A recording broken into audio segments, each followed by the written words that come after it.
Praise the Lord. ലൂക്കോസിന്റെ സുവിശേഷം 5-ാം അധ്യായത്തിന്റെ 26-ാം വാക്യം. എല്ലാവരും വിസ്മയം പൂണ്ട് ദൈവത്തെ മഹത്വപ്പെടുത്തി ഭയം നിറഞ്ഞവരായി ഇന്ന് നാം അപൂർവ കാര്യങ്ങളെ കണ്ടു എന്ന് പറഞ്ഞു. ഒരു പക്ഷവാത രോഗിയുടെ ജീവിതത്തിൽ കർത്താവ് നൽകുന്ന സൗഖ്യം, അതേ കർത്താവിന്റെ പ്രവൃത്തികളെ, കർത്താവ് ചെയ്യുന്നതിനെയൊക്കെ വിമർശിച്ചവരുടെ മുൻപാകെ സർവശക്തനായ കർത്താവ് ആ മനുഷ്യനെ സൗഖ്യമാക്കുന്നത് കണ്ടവർ, അതേ കർത്താവിന്റെ പ്രവൃത്തികളെ കണ്ടവർ ഭയപ്പെടുകയാണ്.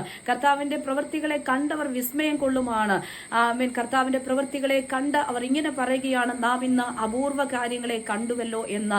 അസാധ്യകരമായ വിഷയങ്ങൾ, മാനുഷിക ചിന്തകൾ കൊണ്ട് ഒരിക്കലും പ്രവർത്തിപ്പാൻ കഴിയാത്ത ചില വിഷയങ്ങളാണ് അതേ സർവശക്തനായി കർത്താവ് പ്രവർത്തിച്ചത്.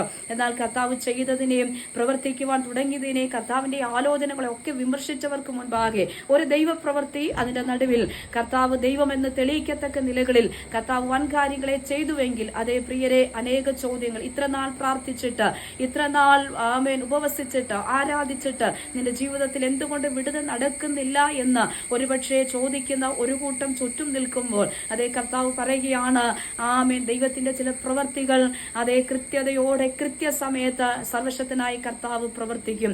ആ അധ്യായത്തിന്റെ 25-ാമത്തെ വാക്യത്തിൽ നാം ഇങ്ങനെ വായിക്കുകയാണ്, ഉടനെ അവർ കാണെ അവൻ എഴുന്നേറ്റ് താൻ കിടന്ന കിടക്കയെടുത്ത് ദൈവത്തെ മഹത്വീകരിച്ചുകൊണ്ട് വീട്ടിലേക്ക് പോയി. ഉടനെ അവർ കാണെ താൻ കിടന്ന കിടക്കയെടുത്ത് അവൻ എഴുന്നേറ്റ് താൻ കിടന്ന കിടക്കയെടുത്ത് ദൈവത്തെ മഹത്വീകരിച്ചു വീട്ടിലേക്ക് പോന്നു.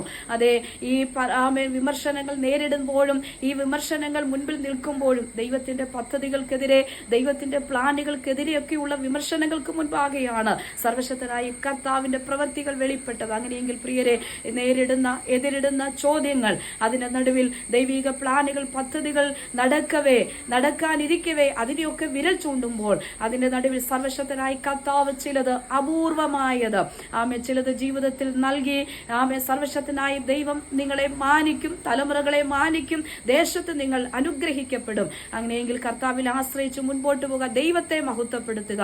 കർത്താവിന്റെ മഹത്വം നമ്മിൽ വെളിപ്പെടട്ടെ. ഈ വചനങ്ങളാൽ കർത്താവ് എല്ലാവരെയും അനുഗ്രഹിക്കുമാറാകട്ടെ.